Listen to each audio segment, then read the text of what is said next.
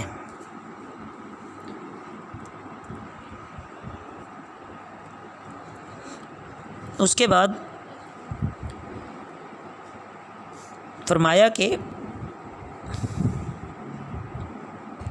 جو لوگ ایمان لے آتے ہیں اللہ نے ان کے لیے ہمیشہ ہمیشہ کی نعمتیں رکھی ہیں، ان کے لیے ہمیشہ ہمیشہ کا عمدہ رزق ہے، باعزت رزق ہے، بخشش ہے۔ اور اس کے برعکس کہ جو لوگ قرآن بھی اس وجہ سے، یہ منافقین اور منکرین جو کافر تھے، یہ اس وجہ سے بھی قرآن سنتے تھے تاکہ سن کر پھر استہزاء کریں، تو اللہ رب العزت نے ان کے لیے ہمیشہ ہمیشہ کا عذاب تیار کر رکھا ہے جو کہ دوزخ کی صورت میں ہے۔ وما ارسلنا، اور نہیں بھیجا ہم نے، من قبل کا، تم سے پہلے، من رسول سے، ولا نبی، اور نہ نبی، الا اذا تمنا، مگر جب اس نے آرزو کی، القی الشیطان، شیطان نے ڈالا، فی امنیت ہی، اس کی آرزو میں، فینسخ اللہ، پس ہٹا دیتا ہے اللہ، ما یلقی الشیطان، جو ڈالتا ہے شیطان، ثم یحکم اللہ آیاتہ، پھر اللہ مضبوط کر دیتا ہے اپنی آیات کو، واللہ علیم حکیم، اور اللہ جاننے والا ہے، حکمت والا ہے۔ لیجعل، تاکہ بنائے وہ، ما یلقی الشیطان، جو ڈالا شیطان نے، فتنتاً، ایک آزمائش، للذین، ان لوگوں کے لیے، فی قلوبہم مرض، ان کے دلوں میں مرض ہے، والقاسیتی، اور سختی ہے، قلوب اور سخت ہیں، قلوبہم، ان کے دل، وان الظالمین، اور بے شک ظالم لوگ، لفی شقاق بعید، البتہ سخت ضد میں ہیں، دور کی۔ وَلِيَعْلَمَ الَّذِينَ، اور تاکہ جان لیں وہ لوگ جنہیں اوت العلم، علم دیا گیا، انہ الحق، کہ یہ حق ہے، من ربک، تمہارے رب سے، فیؤمنوا بہ، تو وہ ایمان لے آئیں، بہ، اس پر، فتخبت لہ، تو جھک جائیں اس کے لیے، قلوبہم، ان کے دل، وان اللہ، اور بے شک اللہ، لہادی الذین، ہدایت دینے والا، لہادی الذین آمنوا، وہ لوگ جو ایمان لائے، الی صراط مستقیم، سیدھے راستے کی طرف۔ عزیز طلبہ، ان آیات مبارکہ میں یہ بیان فرمایا جا رہا ہے کہ آپ سے جو پہلے نبی اور رسول آئے تھے نا، ان کے ساتھ بھی کافروں نے اسی طرح کا معاملہ کیا تھا۔ پیام وحی انہوں نے پڑھ کر سنایا، مگر شیطان کفار کے قلوب میں، دلوں میں شبہ اور اعتراض ڈالتا، اور کفار انہی کے اعتراضات کو پیش کر کے انبیاء سے مجادلہ کرتے، جھگڑا کرتے، بحث مباحثہ کرتے۔ تو شیطان نے ہمیشہ کافروں کے دلوں سے پیغمبر کے قول کے اثرات کو دور کرنے کی کوشش کی۔ آگے شیطان کو وسوسہ ڈالنے کا تصرف جو دیا گیا، اس کی حکمت بتلائی گئی ہے کہ اس حق اور باطل کی کشاکش اور وحی ربانی اور شیطان کے القاء کے مقابلے کا اصل مقصد یہ تھا کہ صحیح الایمان اور پختہ عقیدہ رکھنے والے نمایاں ہو جائیں، اور جو ناقص الفہم ہیں، شکی مزاج ہیں، اہل نفاق ہیں، ان کی بھی حقیقت کھل جائے۔ تو وہ شیطانی القاء کی وجہ سے وحی کی حقانیت کو شک کی نظروں سے دیکھنے لگتے ہیں، اور قیامت کے دن جس روز بادشاہی اللہ ہی کی ہوگی، اس وقت ان سب مذکورین کے درمیان، یعنی یہ جن کو ذکر کیا گیا ہے، ان کے درمیان عملی فیصلہ قرار دیا جائے گا، اور وہ فیصلہ یہ ہوگا کہ جو لوگ ایمان لائے ہوں گے، وہ عمل صالح کیے ہوئے ہوں گے، تو وہ جنت کی نعمتوں اور راحتوں میں ہوں گے، اور جنہوں نے کفر کیا ہوگا ان کے لیے جہنم میں ذلت کا عذاب ہوگا۔